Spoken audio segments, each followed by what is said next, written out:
2020 hopeful Kirsten Gillibrand is not off to a great start. Now, she was on CNN with Jake Tapper, where he asked her, I think, a great question. And that's about her past positions on immigration. Watch. You said Trump's immigration positions are racist. That's the word you use, racist. Now, as you know, you were more conservative early on in your career on immigration. CNN's K-Files out with a new report this week on your 2008 campaign website and a mailer sent from your congressional office back then, a long time ago, but still in your public life.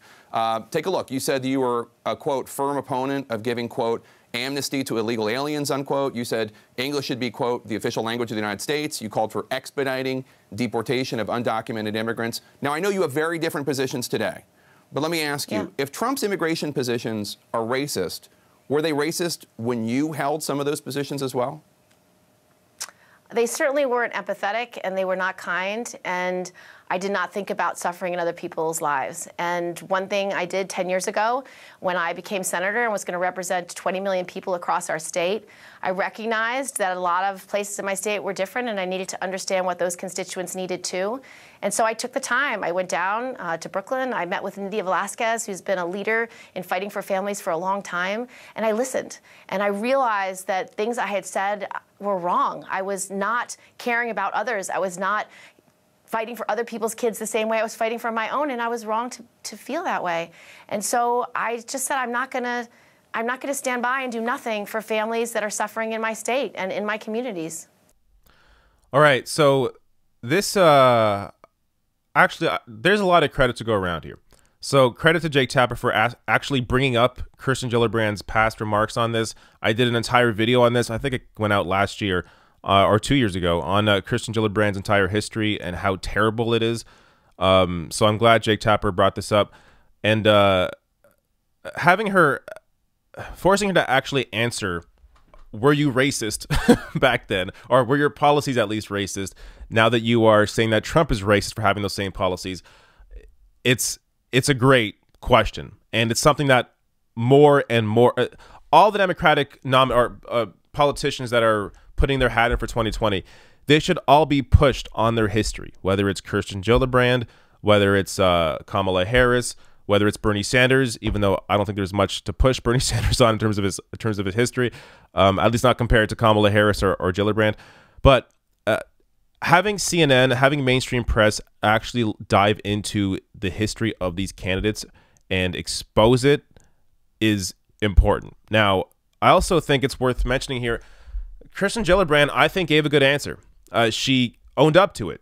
She said, look, I did not think about suffering in other people's lives back then. That's a huge admission. To admit to not caring about other people's lives. I mean, I'm not sure how you even become a politician to begin with if you didn't care about other people's lives.